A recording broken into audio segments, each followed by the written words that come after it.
This video is for lesson 7-2. 7-2, we are going to talk about functions. Functions sound kind of big and scary, but that's really not that bad if you just follow one rule.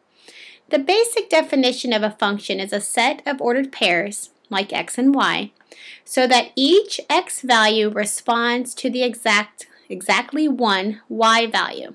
So let's say if we had this type of equation, we had y equals 2x plus 9. The y in this case is called your output. It's what you're going to get when you solve this equation here on the inside. The x is known as your input. So whatever you put in for x and you solve all the way out through the rest of the numbers, then you're going to get your y, which is also your output. Output. Okay? So let's talk about that. What does that look like? So when you substitute in a value for x and y, that's where you are solving for your function. So let's look at this type of function. I'm going to go ahead and give you this equation, which is y equals 3 minus x squared. Now you can also find this in our PowerPoint online under the notes if you want to see more steps like this. But this is where I'm getting this problem. Okay, I want you to put in your input here, and this says it here in the problem, to use these values, -2, 0, and 2. So we're going to create what we call an input-output chart. Your input here, this is your rule, and then we have our output. All right. Or I could have just put O there, I guess. So here's our input. Input will be x. The rule is your equation, which is 3 minus x squared. And then your output is what y is going to equal.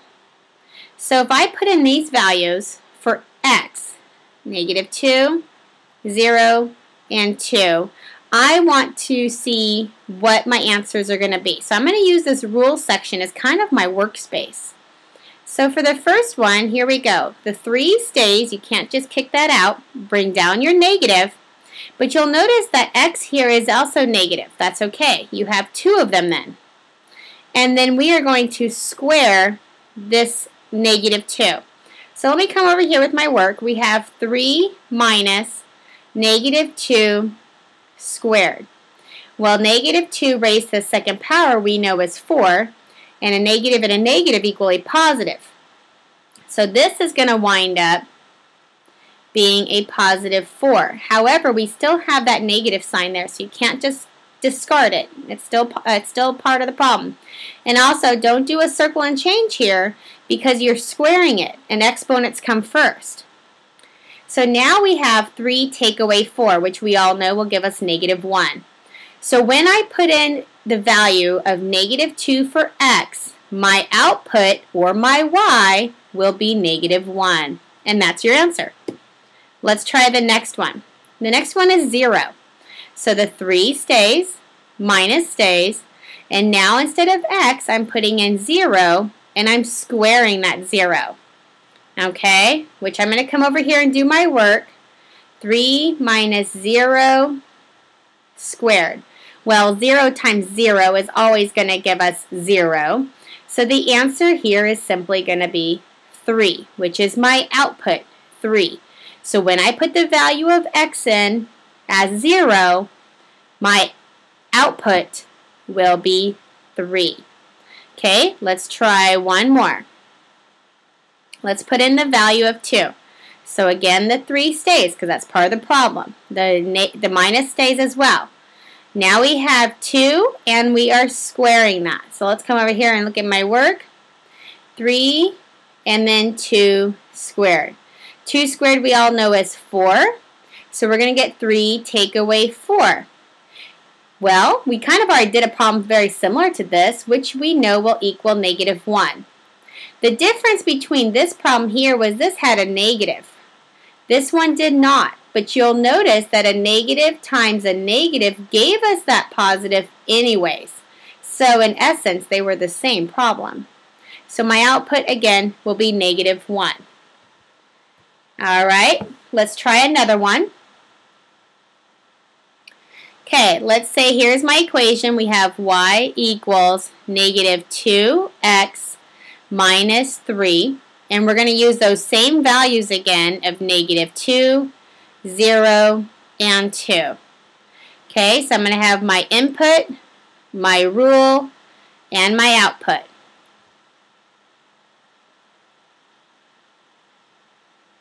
Okay, again, my input's going to be those values that were given to me. So -2, 0, and 2. And now I'm going to fill in my rule. This rule here is going to be -2, and I got that right here from this problem. You can't just leave it out.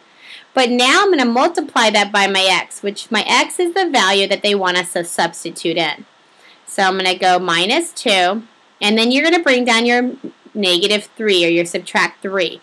The whole part of the problem stays. The only part you're changing is you're swapping out the x for the new values that they gave you. So I'm going to come over here so I have some more room for my work. Alright, well -2 times -2 is going to give me a +4. And now I just bring down my -3. And we all know that 4 take away 3 is going to give us 1. So my output would be 1. Okay, let's try the next one. -2 stays. I'm going to multiply that by 0. And I'm going to subtract that by 3. So come over here so I have some more room. And you'll notice that I'm showing work. Each one of these steps requires a little bit of work shown. -2 times 0 is going to give me 0. Now I have 0 take away 3. Well, 0 take away 3 is going to give us a -3. So my output for this value will be -3. Let's do the last one. We have -2 times 2 minus 3. So let's come over here. -2 times 2 minus 3. Well, I know that 2 times 2 is 4. A negative and a positive equal a negative. And then bring down my subtract 3. Well, you'll remember that when you are subtracting and adding, if they have the same sign, we keep the sign and we add. So it's actually 4 plus 3, which is 7, and we keep the sign, which giving it a -7 output. All right? Okay? One thing you want to always do is what we call the vertical line test, which basically means if you were to draw lines straight down your graph, vertical lines, a true function only intersects the line once. So let's say you had you graphed out your graph, and we'll look into this in more detail, but let me just give you an idea. Let's say we graphed out our graph and our line goes something like this. If you notice, I only intersect once for each of these vertical lines. So this is a yes function. Okay, let me show you what a no function would look like. Okay, again, the vertical line test, and I'm just drawing vertical lines. You can draw these anywhere on your graph at any time. Okay, well, let's say that my graph goes something like that. Okay, so you graphed it out and you notice that it curved. Well, does the vertical line only intersect the blue line once? Nope, we have 2 here, we have 2 here, we have 2 here. Okay, anytime one of these lines hits it double or hits it twice, it is no, not a function. Okay, you can have as many lines as you want, but they can only hit once. Once the line passes through the graph twice at any point, then it's not a function. Okay, so let's say we look at this graph. I'm going to go ahead and clear this out.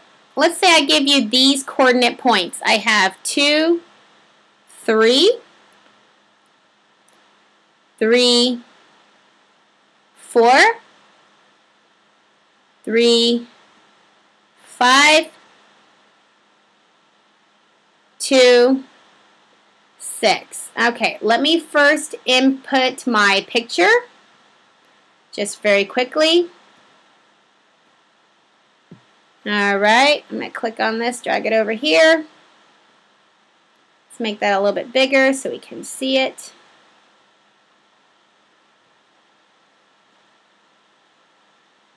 Alright, so if I graph these points, then I should be able to see if it'll become a function. So I'm going to go 2, 3. 2, 3 would be right here. 3, 4. So I'm going to go 3, 4. 3, 5. And 2, 6. Okay, if I were to connect these dots, oh, what did it just create? It created a curve. Now, if I did my vertical line test, I could pick at any spot. Do you see how it intersects twice? So for this answer, the question asking, determine if this relationship represents a function, you would say not a function.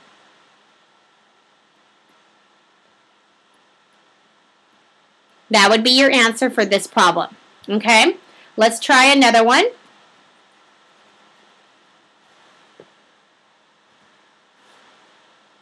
Let's try these values. We have -1, -1, 2, -4, 5, -7, and 8, -10. Okay, so let's place these dots. I have -1, -1, which would be right here. I have 2, -4,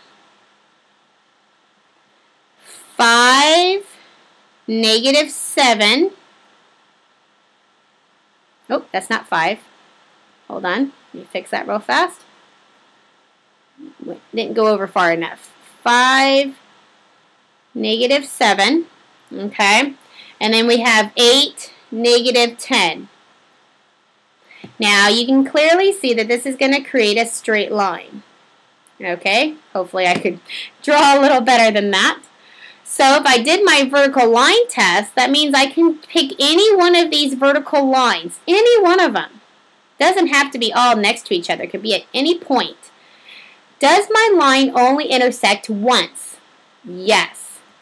So you would say, yes, it is a function.